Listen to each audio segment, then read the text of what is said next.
Assalamualaikum warahmatullahi wabarakatuh. Perkenalkan, nama saya Isna Kamhendasari, NIM 114180049 dari mata kuliah Sistem Informasi Lingkungan kelas A. Di sini saya akan memaparkan sedikit mengenai materi aplikasi penginderaan jauh.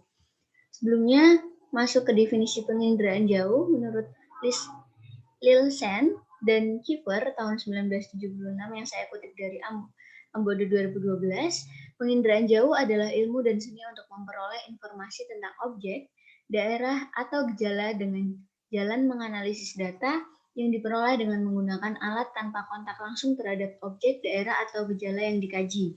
Seperti yang ada di gambar, jadi penginderaan jauh yaitu perekaman informasi tanpa kontak langsung antara objek yang akan dikaji. Di sini ada suatu daerah yang diambil data informasi geospasialnya mungkin dengan citra satelit seperti itu. Kemudian masuk yang kedua, manfaat penginderaan jauh. Penginderaan jauh dapat digunakan sebagai sumber data yang terintegrasi dalam sistem informasi geografis atau SIG yang sangat bermanfaat dalam salah satunya itu mitigasi bencana. Ada pula penginderaan jauh ini dimanfaatkan sebagai sistem peringatan dini bencana, perancangan rute evakuasi, pencarian dan penyelamatan korban bencana, perencanaan kawasan rawan lokasi bencana, relokasi pemukiman penduduk, dan fungsi praktis lainnya.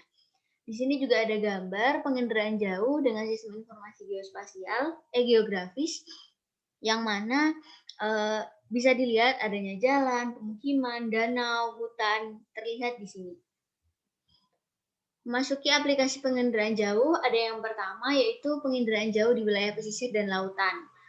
Di sini aplikasinya untuk mendapatkan informasi salah satunya mengenai zona potensi penangkapan ikan atau ZPPI, kemudian ada kesesuaian lahan perairan untuk usaha budidaya laut dan pariwisata bahari, kemudian ada identifikasi potensi wilayah pesisir seperti hutan bakau, terumbu karang, padang lamun, dan pasir.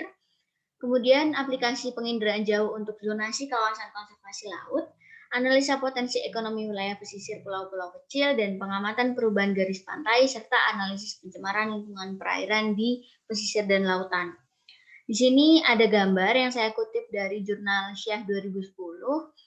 Ada gambar mengenai gambar peta sebaran terumbu karang. Jadi informasi di sini informasi geografis yang menunjukkan adanya sebaran terumbu karang, dan di sini ada legendanya seperti menunjukkan warna-warna laut, kemudian padang lamun di sini, daratan.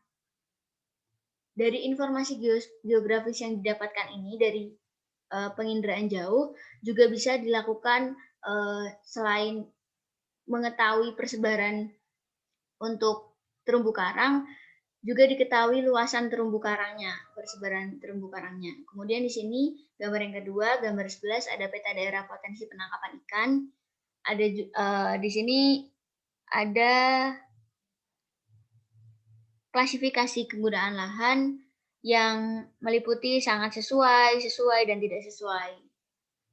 Kemudian untuk gambar 12, peta kesesuaian wilayah wisata bahari terumbu karang, snorkeling, dan diving. Di sini juga ada kurang sesuai, sesuai, danau, darat, dan laut. Kemudian masuk ke aplikasi yang kedua, yaitu penginderaan jauh untuk identifikasi sebaran batu bara. Di sini menggunakan citra satelit Landsat 5TM yang saya kutip dari Ambodo 2012, di mana tahapannya yaitu koreksi geometri, penajaman citra, interpretasi batuan dengan data-data batuan, kemudian reinterpretasi kembali, dan menguji ketelitian data yang sudah didapat, kemudian analisis data. Analisis data di sini merupakan suatu kegiatan yang memiliki output untuk identifikasi sebaran batu bara yang ada di daerah Lahat dan Muara Enim, Sumatera Selatan. Di sini ada formasi batuannya juga, menunjukkan formasi batuan.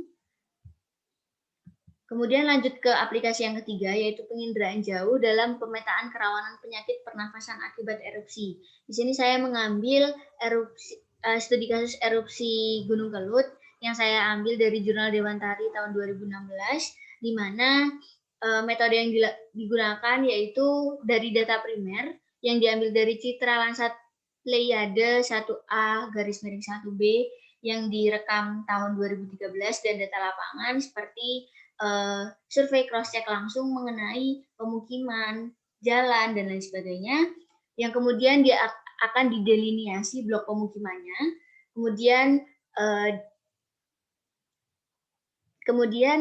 diambil juga data sekundernya seperti data penyakit karena di sini pemetaannya kerawanan penyakit objeknya, penyakit pernafasan khususnya setelah adanya erupsi Gunung Kelut, kemudian dilakukan analisis data scoring dari data-data yang sudah didapatkan. Kemudian di sini ada hasil peta kerawanan penyakit pernafasan dan sebaran titik penderitaan. Dari delineasi blok pemukiman ini kemudian di-scoring dengan data-data penyakit yang didapatkan dan dihasilkan 3 klasifikasi yaitu kerawanan rendah, sedang, kerawanan tinggi. Untuk penyakit pernafasan khususnya di daerah sekitar Gunung Kelut akibat adanya erupsi Gunung Kelut. Kemudian ini daftar pustaka yang saya dapatkan, terdapat 3 jurnal yang saya ambil dengan beberapa aplikasi, sesuai juga ada 3 aplikasinya. Untuk bidang batu bara, pesisir dan lautan, kemudian untuk bidang mungkin bisa disebut bisa dikatakan untuk yang erupsi tadi merupakan pengaplikasian penginderaan jauh di bidang mitigasi bencana. Kemudian itu saja yang bisa saya sampaikan, kurang lebihnya mohon maaf. Wassalamualaikum warahmatullahi wabarakatuh.